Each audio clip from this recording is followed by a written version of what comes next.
Tes tes 1 2 3.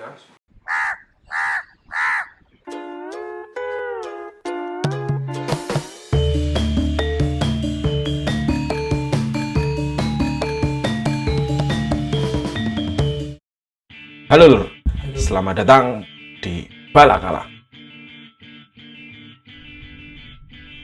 Balakala akan membahas sesuatu yang sebenarnya sudah pernah kami bahas, tapi kami mendapatkan sebuah insight baru mengenai sesuatu itu.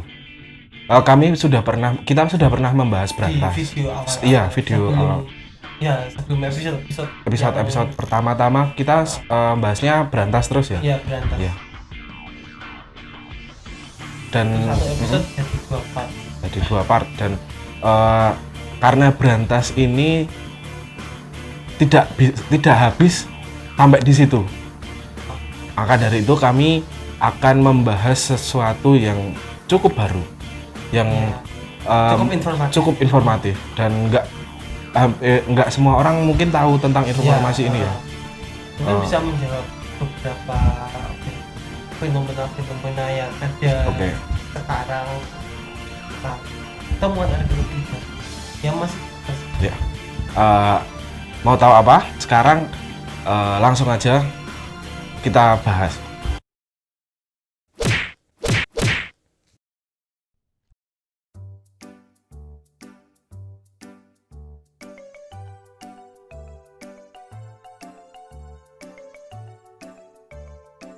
Kemarin aku baca literatur kalau Gunung Kelut itu ada hubungannya dengan berantas. Oh, bener nggak sih? Iya mas. Bener nggak? Ya, kalau saya melihat beberapa temuan arkeologi dan saya pernah membaca itu tentang berkaitan dengan erupsi Gunung Kelut di sekitar 610 tahun yang lalu. Oke. Tapi abad ke-14 abad ke-15 sekitar ya plus minus 110 tahun lah. Nah, tentang erupsi Gunung Kelut ini sebenarnya menarik ya untuk dijadikan bahasan lebih lanjut ya, terutama mungkin yang mau menulis karya-karya akademik. Nah, ini cukup saat ini kondisinya banyak temuan arkeologi, banyak data-data lain yang bisa melihat merekam peristiwa erupsi ini, karena Gunung Kelut itu sampai saat ini masih aktif dan salah satu gunung teraktif di Indonesia. Kalau boleh kita bahas dulu tentang Gunung Kelut gimana Mas? Oh iya. Karena kan mungkin beberapa penonton nggak tahu Kelut itu sebenarnya gunung tenan apa ora? Iya. Apa cuman merek tempe atau? Gunung Kelut itu gunung yang letaknya di Blitar, di wilayah administratif Kabupaten Blitar, Kabupaten Kediri dan sebagian Batu kalau nggak salah. Pokoknya itu di 2 kabupaten yang besar itu, Blitar sama Kediri. Perbatasannya. Itu sempat jadi rebutan di pengadilan dan lain-lain. Nah, Gunung Kelut ini kawah atau kalderanya itu ada danaunya. Oke. Ada Ya, menurut bukunya Bu Jaljueni tentang sejarah geografi, gunung api dengan kaldera itu biasanya letusannya itu akan dahsyat ya. Dan periodik dia nggak sih? memuntahkan volume yang besar atau gimana? Yang ada di kawahnya ini. Misalnya, oke. Iya kan biasanya diisi air kan. Iya. Nah, jadi selain letusannya sifatnya besar, dia itu juga kayak banjir itu. Oke. Jadi nontak ke banyu nih. Nek air sok kabeh. Gitu. Oke. Terus saya ingin bertanya, apakah Gunung Kelut itu kan sampai sekarang masih aktif. Iya, aktif. Berarti Terakhir dulu 2014 kan ya. Kalau boleh tahu 2014 itu sampai mana, Mas? Kelihatannya daerah-daerah iya. Jogja itu juga sempat kena ya. Seingat saya waktu itu masih SMA. Iya, juga iya. melihat secara live ya gunung meletus seperti apa ya. Ya dahsyat ya. Ya alhamdulillah bentar nggak kena, larinya ke Kediri terus Jogja sampai wilayah Jawa Tengah, Banyumas kalau nggak salah juga ikut kena. Cuma yang parah malah daerah Jogja, Surabaya, dan sempat mengganggu aktivitas kayak transportasi umum, bahkan penerbangan sampai berhenti ya. dihentikan beberapa minggu pada waktu itu. Nah itu cukup menggambarkan lah bahwa kondisi Kelut itu erupsinya Kelut itu dampaknya juga signifikan. Oh, dampaknya signifikan. Kemudian kalau misalnya kita ngelihat sejarah di 2014, apakah pada zaman dulu juga kayak gitu, Mas? Sampai katakanlah mungkin menghentikan perekonomian, kemudian menghancurkan. Karena kan kalau dulu kan, kalau sekarang kita bisa bilang bandara berhenti. Yeah. Kan dulu nggak ada bandara. Yeah. Dan kebetulan kita juga bahas tentang Brantas. Yeah. Sudah di video-video kemarin, Brantas itu cukup penting. Yeah. Cukup penting dan keletakannya nggak jauh kan, Mas? Iya, dan dalam satu sistem das, Gunung Kelut itu juga di das Brantas itu juga menjadi salah satu input dari atau faktor yang paling aktivitasnya itu yang mempengaruhi dari keberadaan das Brantas ini, morfologi dan lain-lain. Ya bentuk lah. Nah itu seperti yang kita bilang kemarin bahwa Sungai Brantas itu di masa sebelum atau masa Majapahit dan masa Kediri atau masa-masa klasik Indonesia itu di wilayah Jawa Timur sebagai salah satu main road lah, katakanlah salah satu transportasi. Nah itu juga terkena dampaknya. Ya, di beberapa penelitian kayak penelitiannya kemarin saya baca itu penelitiannya orang ITS bisa teman-teman kita di ITS ya. Teman-teman kita yang ada di ITS itu memetakan bahwa ada kemungkinan delta Brantas dan lain-lain itu juga terbentuk karena aktivitas vulkanik dari gunung-gunung yang ada di Jawa Timur. Yang paling mempengaruhi di das Brantas salah satunya adalah Gunung Kelut. Nah, ini menurut saya sependapat dengan ini ya, diperkuat dengan beberapa bukti arkeologis. Misalnya kayak di Kediri ya, banyak candi-candi yang tertimbun. Ada temuan terbaru ya? Iya, di situs Adanadan. Kemudian belum lama ini kan ada penemuan situs terbaru, itu kelihatannya terkubur juga ya? Iya, dan itu juga di aliran maksudnya aliran sungai yang hulunya di Gunung Kelut. Oh gitu. Maksudnya di puncak Kediri. Iya. Terus Berumbung mungkin ya juga salah satu dampak dari erupsi Kelut ini, dan juga kemungkinan yang mengubur dari kota Trowulan itu. Kota Trowulan. Ya saya bisa nyebutnya kota ya. Oke. Itu ya situs Trowulan itu ya dari dampak erupsi Gunung Kelut dan erupsi gunung-gunung kayak Gunung Arjuna, Welirang dan lain sebagainya. Tapi yang paling parah menurut saya itu Gunung Kelut. Karena beberapa candi kayak di Penataran. Ya, oke. Terus kemudian candi Sawentar itu, Sawentar itu sedimen atau timbunan tanah dari erupsi Gunung Kelut ini sampai 6 meter. Sampai 6 meter. Dan dia lokasinya tuh sekitar 20-an kilo lah. 20-an kilo lebih dari puncak Gunung Kelut. 6 meter nek duit kabeh. Wah ya sugih kok. Ora perlu gawe-gawe gitu. Oh iya benar. Oke. Berarti kan saya pikir kalau melihat dari Kelut sendiri, terus kemudian dari istilahnya morfologinya, nggak cuman situs-situs itu aja ya yang terkena dampaknya. Iya. Saya pikir ada mungkin beberapa situs lain yang terkena dampaknya, baik secara langsung ataupun tidak. Iya, ya katakanlah gini lah. Yang paling ya logikanya kalau menurut saya yang paling sederhana itu karena masyarakat pada waktu itu ya orang bertani kan, maksudnya kan di wilayah-wilayah itu kan banyak pertanian, sektor pertanian sebagai penggerak agraris ya. Agraris. Oh, apa itu? Sorry. Ya studinya berantakan ini. BTW kita di studio baru teman-teman, jadi ayo lanjut aja. Lanjut enggak, pokoknya kita ngasih tahu ya. Mau sombong. Ngontrak wis sombong ya. Nah, Oke, lanjut. Intinya itu masyarakat pada waktu dulu itu dimungkinkan terganggu karena aktivitas ini dalam jangka waktu yang pendek.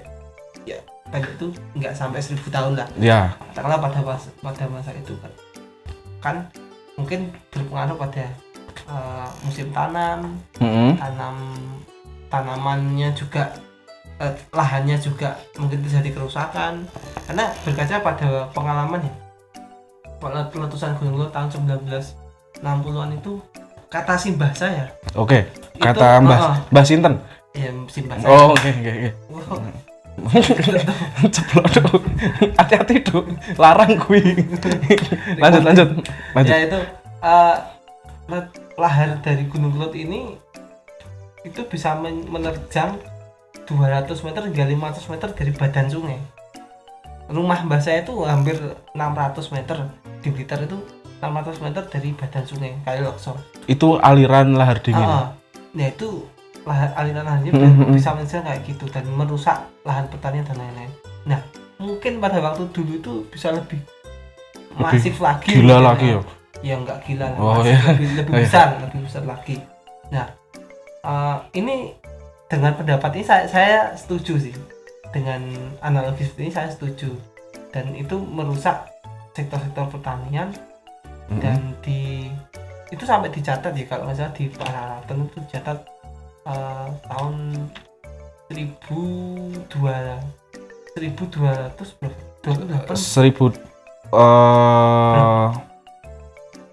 keruntuhan, mulai awal-awal keruntuhan Majapahit ya. Iya. 1292 Masehi.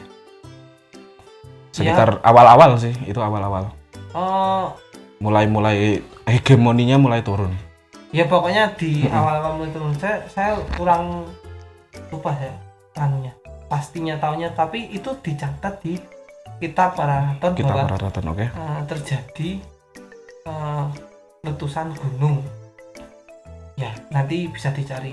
Bisa dicari di karangannya Pak Sampak Liana.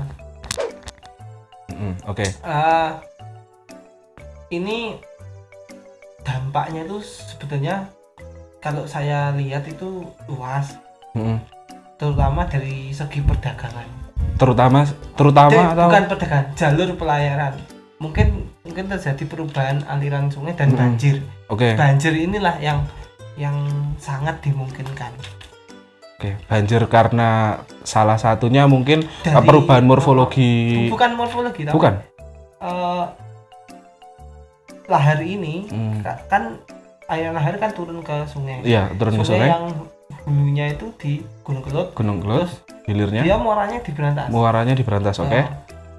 Dia turun dengan kecepatan tertentu dan volume yang tertentu cukup besar, akhirnya ngopiak kali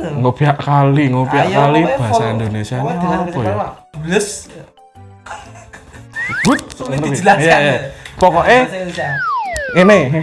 Pokoknya analoginya kayak kali ini loh. Kali apa? Kali Gendol. Kali Gendol, Kali Kuning. Di Jogja. Pada waktu Merapi erupsi itu kan langsung batu-batu sak truk-truk. Truk-truk batu turun. Nah, mungkin seperti itu. Nah, dia menyebabkan banjir. Batu sak truk ora? Iya, dhisik ana truk. Oh iya. Dia menyebabkan banjir, dan banjir itu mungkin juga menyapu pemukiman masyarakat yang ada di sekitar sungai. Oke. Kalau kita lihat tren pemukiman itu kan ya dulu sama sekarang kan hampir mirip ya. Seperti yang dibilang di video sebelumnya bahwa kemungkinan ada pemukiman yang di sekitar sungai. Oke. Berarti aliran abu, bukan abu tapi lahar dingin itu. Pertama lahar dingin. Kedua abu vulkanik. Itu dampaknya sangat luar biasa ya untuk terutama apakah dampak peradaban di sekitar Sungai Brantas? Iya, dia merubah ekosistem. Merubah ekosistem. Oke. Terus istilahnya kayak ibaratkan bencana, bencana yang jangka panjang pada waktu itu ya, kayak corona sekarang. Iya. Kenapa corona? Kan juga memukul sektor-sektor ekonomi. Iya. Manufaktur. Iya, semuanya terdampak ya. Iya, semua terdampak juga. Skripsi saya juga terdampak ini. Karepmu. Oh, skripsimu barang gitu. Iya, intinya iya. cukup kompleks dampaknya. Ya, dampak ekonomi itu kan selalu dibarengi dengan dampak politik. Oke. Nah, kemungkinan yang lebih lagi dampak ekonomi ini juga mempengaruhi kebijakan politik Majapahit. Tunggu sebentar. Politik dan perdagangan Majapahit. Karena basisnya kan ya kita tahu banyak kita kan ya Canggu dan Brantas. Oke. Kalau gitu saya mau tanya lagi Mas, apakah dalam literatur itu kan disebutkan bahwa Majapahit itu ada sengkalan yang cukup terkenal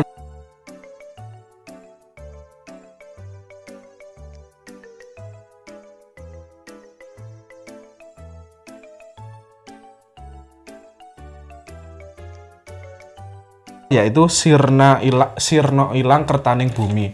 Apakah bisa dibilang itu termasuk, apakah Kelut itu menyumbang Sirna Ilang Kertaning Bumi Majapahit itu kah? Iya, kalau saya sih menurut saya erupsi atau bencana gunung Kelut, mungkin Arjuna Welirang yang bertubi-tubi karena periodik ya. Beberapa gunung di Jawa Timur itu erupsinya itu periodik, tidak hanya Kelut saja, tapi mungkin yang salah satu yang terbesar adalah Kelut. Itu adalah mendorong untuk jatuhnya Majapahit.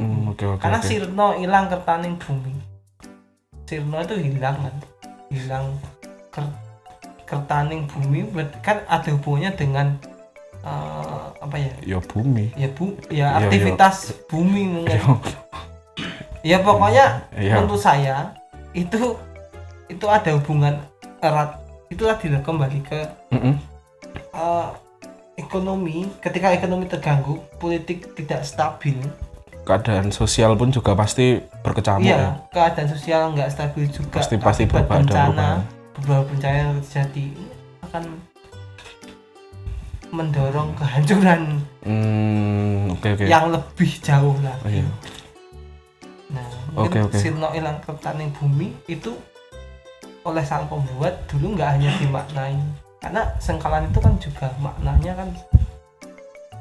maknanya kan lebih lah daripada sekedar tahun ya. Mengingat peristiwa. Kan itu kan hubungan sama perang Paregreg, perang saudara di Majapahit. Tuh. Ada lagi yang ditanyakan Mas Kak?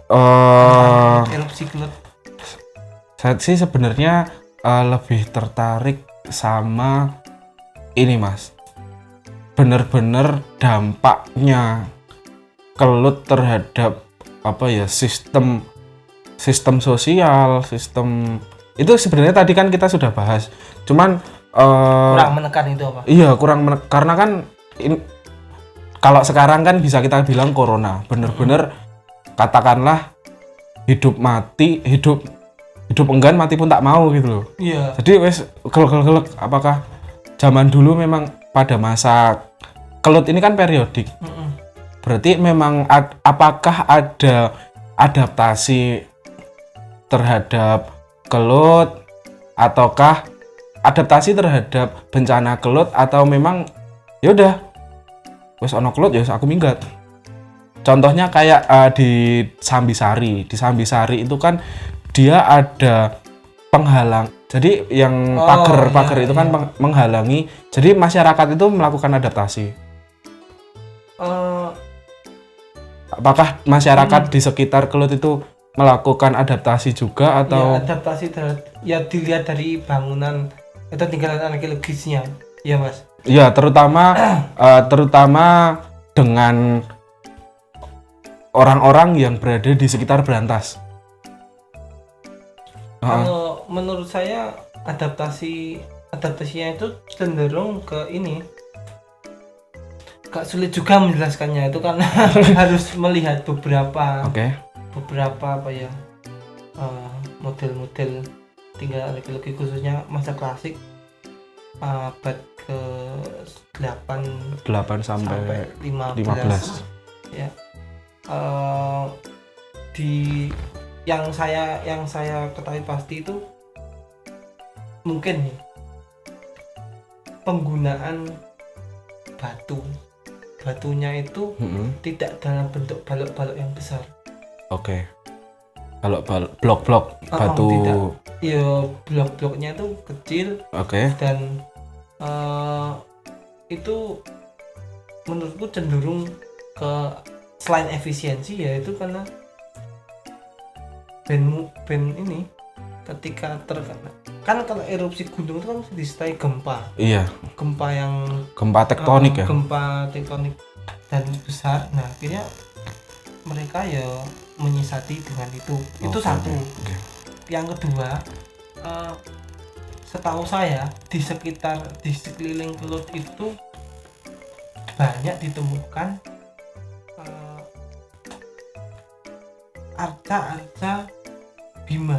arca Bima. Ya.